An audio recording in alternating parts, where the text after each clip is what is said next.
want to talk about something that I just saw at the fucking gas and wash. So, I don't know how normal this is, but when you buy something, you look at the price, but, I walk in there because, I go to the gym, right? And I really just wanted to get something, before I work out, like C4, as you see in the thumbnail, right? It's $8.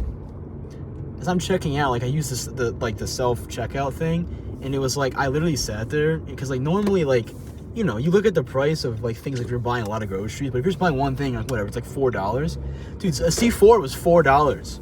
I swear, I might be tripping, but it was $4. The hell was that? Low outside, temperature, whatever. But it was $4 not even a couple months ago. You know what I'm saying? And it's people will look at you dead in the face and tell you just don't worry about it. Worry about your own micro. Micro basically mean the things that happen in your own life, they tell you that, the economy's fine, everything's fine, it always bounces back. The stock market goes down, things will crash, there's just nothing that, you can do about it, you know what I mean? Just have faith in the market, don't be dumb, get a good degree, get a good job, and everything's fine, I'm a bit dramatic. You see one price tag and you think everything's going down, but it's it's literally a true thing, look, okay, I guess I should probably talk about this, but I'm not a person who votes for the establishment, right? And what I mean by that is it's very clear to most people that elections in this country, that being America, is rigged and it's controlled.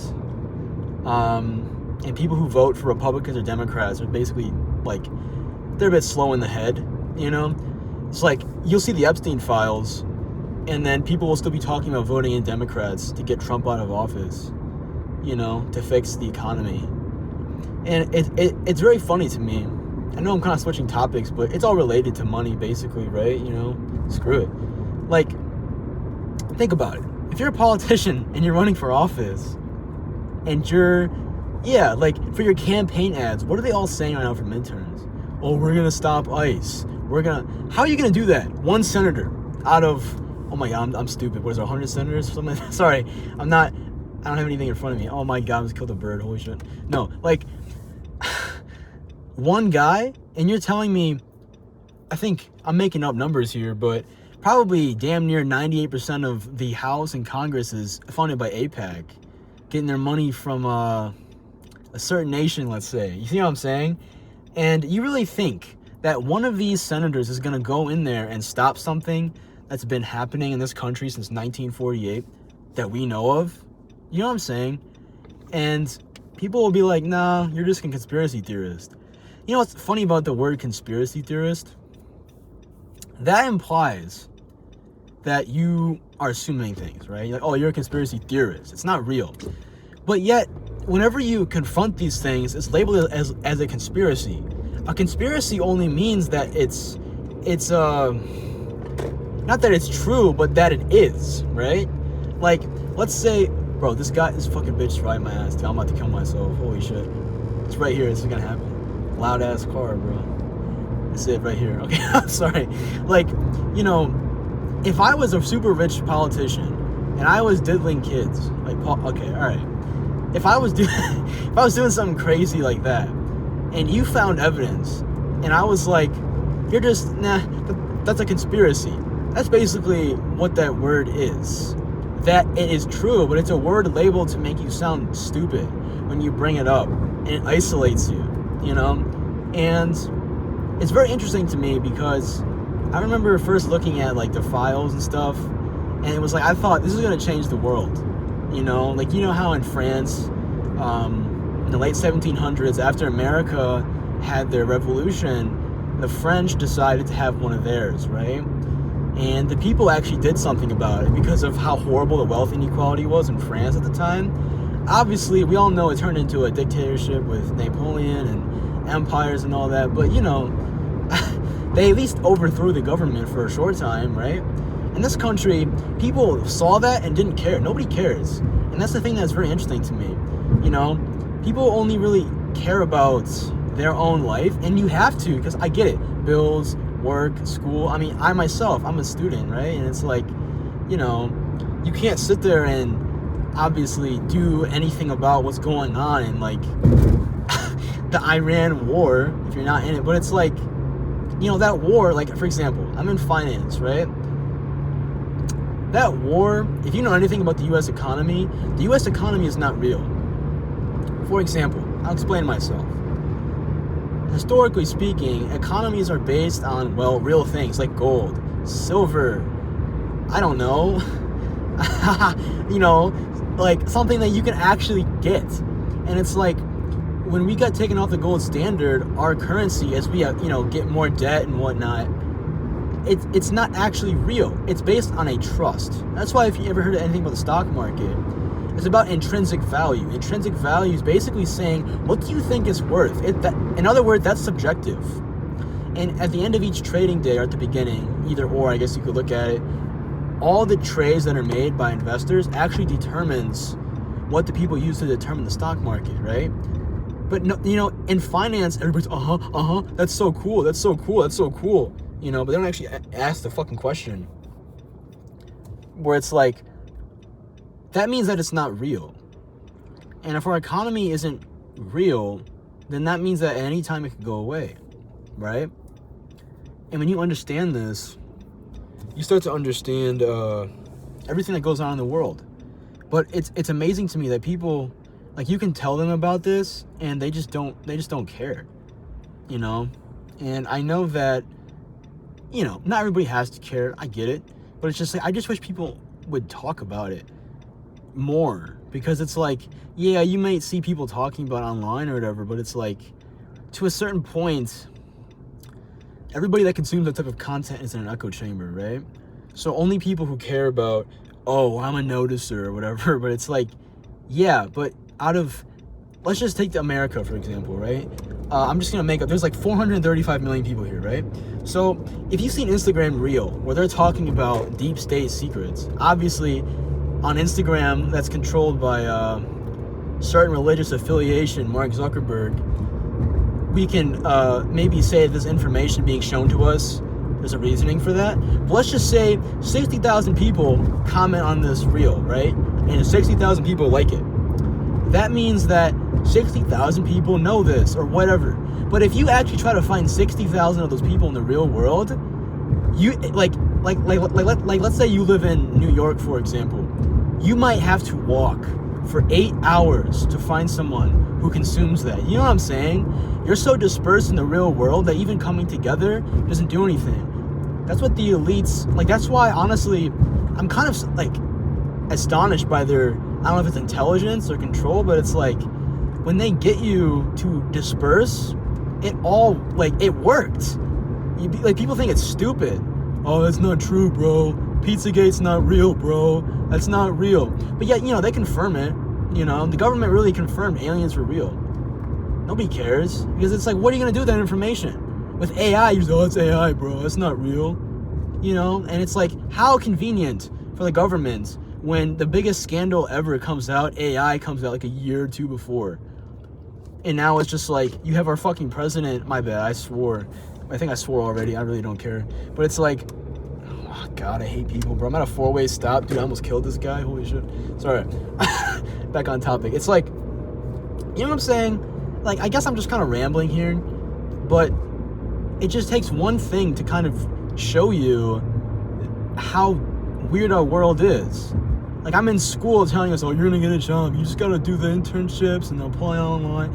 And then, but then it's like, you see videos of people who are like, yeah, I'm at the top of my class. I went to Yale, I got a 4.0 GPA, I shook the hands, I met the people, I didn't get a job. People's like, yeah, bro, but you just gotta do it anyway. Okay, you know what I mean? Like, at some point, you start to realize that the world that we live in is like this by design, and that's why most people are depressed and they hurt. Is yes, this is a good time to be alive, as in we have more things than like a king of England in the 1400s. But the thing is, you know, humans always should get better, right? As you get older, my bad, like as generations come and go. Hold on, I'm about to hit this like ramp real quick. It'd be sick. Ready? It's about to make a big ass noise. 3, 2, 1. Fuck. All right, my bad. Okay, we're good. Like,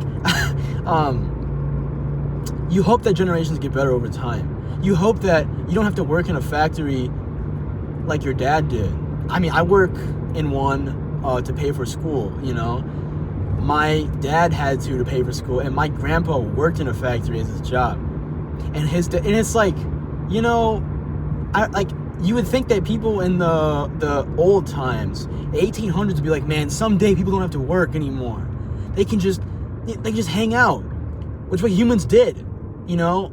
I love anthropology. Oh my god, is it anthropology? Dude, like when you record a video, you like forget like everything. I'm like second guessing myself. Sorry. Like, and it's like I just don't like humans for a long time. Even other countries, America has a hard work culture. I think we're like third. Like if you were to look at, I don't know, maybe China and Japan and South Korea, they top us. Pause. But like most people, sorry about the noise. Like most people don't actually work this hard in Europe. And it's just like our culture is all grind, do better, do this and do that. But it's like, you know, that's not how humans historically are. You know, oh, I'm gonna run this red light. Oh, I'm cooked. I'm gonna get pulled over. It's over for me. No, like, you're supposed to have downtime in your day to enjoy yourself. I work out a lot, right? I do like 14 hours of cardio a week. You know, because I'm low-key kind of fat. Like, I'm not that fat, but I'm 5'8", but I'm like 190 pounds. So I, you know, 15% body fat is the goal. That's like, I don't know why I'm talking about this, but that's what I'm trying to get to. That's why I'm doing all this cardio, right? But it like, even then, you need time to recover from that. And that's not even work. That's not school. That's not hobbies. And it's just like, when you combine the average life of an American, it's like, it's not your life, you know? You go to school to pick a thing you're not interested in, to then get yelled at by your boss for shit that you didn't want to do anyway, that doesn't actually matter in the world. You know? And it's like, I'm not having a Jalen Smith, or what's it, whatever that guy's name is, Jaden Smith, when he's like, you need to talk about the existential state of the world, bro. That's not what I'm saying. I'm saying that, like, you know, there is a better way, and I wish that we actually could get the better way, you know? I'm sick of the future must be better, not now. Why can't now be better? Because the past and the future don't actually exist. We live every single day. Like this moment, I'm choosing to do this, right?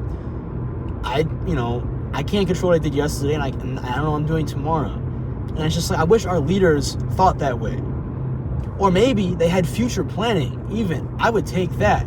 Because most of our leaders only care about what they want to do to get their money out now. And it's like, what about me? What about the people that voted for you?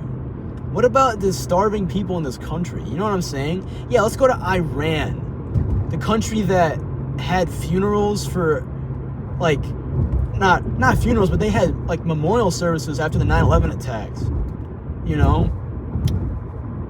And then now they're putting propaganda up that they all hate America. I mean, yeah, they fucking should. We just killed their leader. Now, admittedly, this dude is not a good guy. No, really. Republicans are like, oh, Democrats hate the fact that it's like, no, I'm not a Democrat, I'm not a Republican. All that stuff is that's goyim slop. What I'm saying is, we went to another country and killed their leader, but we can't even feed the homeless guy across the street. You know what I'm saying? Like, in my mind, if we're the greatest country in the world, we need to actually be the greatest country in the world. You know? We're actually not. And my fear is that the American empire is going to collapse super slowly. As they all do. But I think it's scary because everybody talks about the end of the world, there's going to be nukes, and it's going to end tomorrow. That's not how it works. It ends slow, and it's heavy, and it bears on your chest as you live your life. You know, when the things that you enjoyed when you were younger don't hit the same anymore when you're in your 80s or something, and you start to see less and less young people, as we already do. And you know, I want to end this on a positive note, but like, I low-key don't care, because like, I do think like this a lot. Like, I'm pretty negative, but at the same time, it's actually powerful to think negatively, because it's like, if it is true that the U.S. economy, whatever, is going to go down again, well, then now is the time to do the things you actually want to do. If you want to go get in shape, just go do it. If you want to go ask that girl, your relationship isn't going to last anyway. I mean, look at Gen Z's dating statistics. Nobody stays together long term, even old people anymore. But just do it, man. It's like, what do you have to lose? We're only here for a short time, and unfortunately, we gotta live during this time. Now, all times in history have been hard. I'm not saying this is a hard time to live in, as in like, oh, I have food, I have clothing and shelter, but it should be better. That's what it was promised, is that it gets exponentially better to live. It's like we're working more hours than medieval peasants did, but at least they got to own the fucking land at some point. God damn. Alright, I think that's enough for this video. I'm just rambling for like 80 minutes. Okay. Yeah, I'm done. Okay.